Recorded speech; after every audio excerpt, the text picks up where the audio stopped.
योगी जी को 2027 में सत्ता में वापसी करने से रोक पाना फिलहाल किसी भी राजनीतिक पार्टी के लिए मुश्किल है।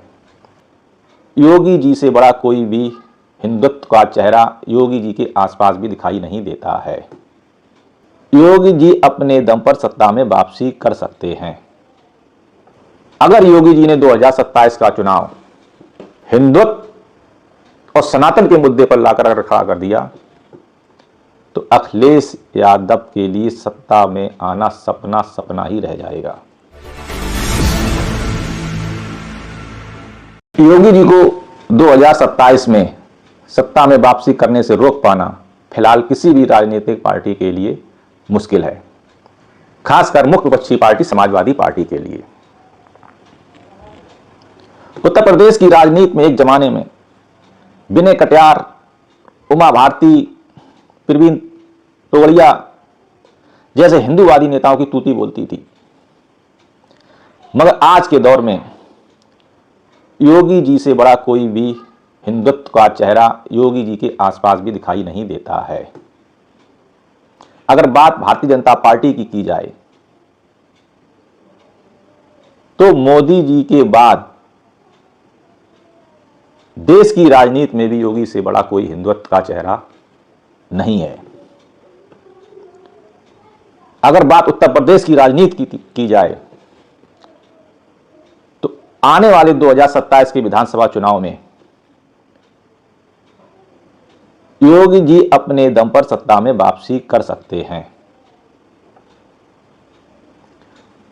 अगर योगी जी ने 2027 का चुनाव हिंदुत्व और सनातन के मुद्दे पर लाकर खड़ा कर दिया तो अखिलेश यादव के लिए सत्ता में आना सपना सपना ही रह जाएगा। दूसरी सबसे बड़ी बात, भारतीय जनता पार्टी, एक बात देखने को यह मिलती है कि भारतीय जनता पार्टी अपने छोटे छोटे सहयोगी दलों को साथ में लेकर जो है चुनाव मैदान में उतरती है। ये छोटे छोटे दल अपने दम पर चाहे 2-4 सीट भी ना जीत पाए, मगर भारतीय जनता पार्टी इनको गठबंधन में लेकर ही चुनाव लड़ती है, चाहे किसी भी राज्य का चुनाव हो। यह भारतीय जनता पार्टी की एक रणनीति रहती है। अगर ये छोटे छोटे दल चुनाव मैदान में आते हैं तो ये 10-5 सीटों का नुकसान भी कर सकते हैं। वहीं दूसरी तरफ समाजवादी पार्टी के मुखिया अखिलेश यादव का कहना है कि वो अकेले अपने दम पर पीडीए फार्मूला के तहत 2027 में योगी जी को सत्ता से हटा सकते हैं और 2027 में समाजवादी पार्टी की सरकार बनने जा रही है, ऐसा उनका कहना है। मगर अखिलेश यादव को ये भली बात मालूम होना चाहिए, जिस तरीके से वो बात कर रहे हैं कि 2024 के लोकसभा चुनाव में उन्होंने पीडीए बनाकर जो है बीजेपी को यूपी में कुछ हद तक नुकसान पहुंचाया है, मगर 2027 के विधानसभा चुनाव में योगी जी को हल्के में लेना उनके लिए बहुत ही खतरनाक साबित होने वाला है। लोकसभा चुनाव के मुद्दे अलग होते हैं, विधानसभा चुनाव के मुद्दे अलग होते हैं। उत्तर प्रदेश का विधानसभा का चुनाव पूरी तरीके से राजनीतिक तौर पर जातियों के आधार पर चुनाव होता है। दलित समाज एक वर्ग को वोट करता है, ओबीसी समाज एक वर्ग को वोट करता है, सवर्ण समाज एक वर्ग को वोट करता है, मुस्लिम समाज भी अपने वर्ग, अपने समाज के नेता को वोट करने लगा है। जबकि मुख्य विपक्षी पार्टियां अखिलेश यादव हों, चाहे बहन जी हों, चाहे चंद्रशेखर आजाद हों, इन सब का वोट बैंक एक ही है, दलित, मुस्लिम, यादव, ओबीसी समाज। अगर अखिलेश यादव अपने अकेले दम पर चुनाव लड़ते हैं तो ये किसी भी कीमत पर योगी जी को सत्ता में नहीं हटा सकते हैं। अगर अखिलेश यादव को 2027 का चुनाव मजबूती के साथ लड़ना है तो इनको एक मजबूत गठबंधन करना पड़ेगा, और वो मजबूत गठबंधन चंद्रशेखर आजाद, ओवैसी साहब, अन्य छोटे छोटे दलों को भी साथ में लेना होगा। अगर अखिलेश यादव ओवैसी साहब को हल्के में लेंगे तो इनका भी वही हश्र होगा जो बिहार में तेजस्वी का हुआ है, क्योंकि मुस्लिम समाज का साफ साफ कहना है, जिस तरीके से हर समाज का अपना नेता है उसी तरीके से मुस्लिम समाज का भी एक नेता होना चाहिए। और ये बिहार और महाराष्ट्र के मुसलमानों ने दिखा भी दिया है। बिहार में जो है 5 सीटें ओवैसी साहब को मिली हैं और महाराष्ट्र के नगर निगम चुनाव में 100 सीटें ओवैसी की पार्टी ने जीती हैं।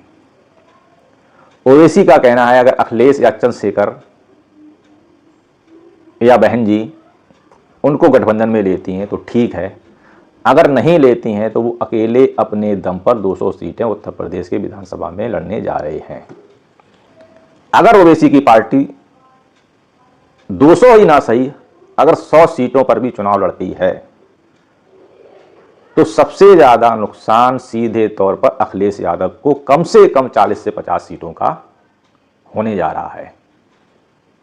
वहीं दूसरी तरफ चंद्रशेखर को भी ये भली बात मालूम होना चाहिए, चाहे वो कितने भी मुस्लिम दलितों के मुद्दे उठा लें, ओबीसी समाज के मुद्दे उठा लें, मगर अभी भी अकेले अपने दम पर वो सत्ता में नहीं आ सकते हैं।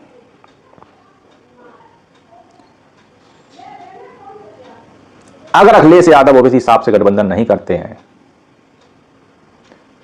और चंद्रशेखर को उत्तर प्रदेश की राजनीति में अपना दमखम दिखाना है तो वो भी अकेले अपने दम पर नहीं दिखा पाएंगे। उन्हें भी अगर मुस्लिम वोट चाहिए तो उन्हें भी ओवैसी साहब से गठबंधन करना होगा। अगर वो ओवैसी साहब से गठबंधन नहीं करेंगे तो उन्हें भी नुकसान उठाना पड़ सकता है। अभी आने वाले समय में देखने को मिलेगा कि कौन किसके साथ गठबंधन करता है, किस तरीके से चुनाव लड़ता है। अगर अखिलेश या अन्य सेकुलर दल बीजेपी को रोकने के लिए अकेला चलो की राजनीति करते हैं तो किसी भी कीमत पर ये योगी जी को सत्ता से हटा नहीं सकते हैं।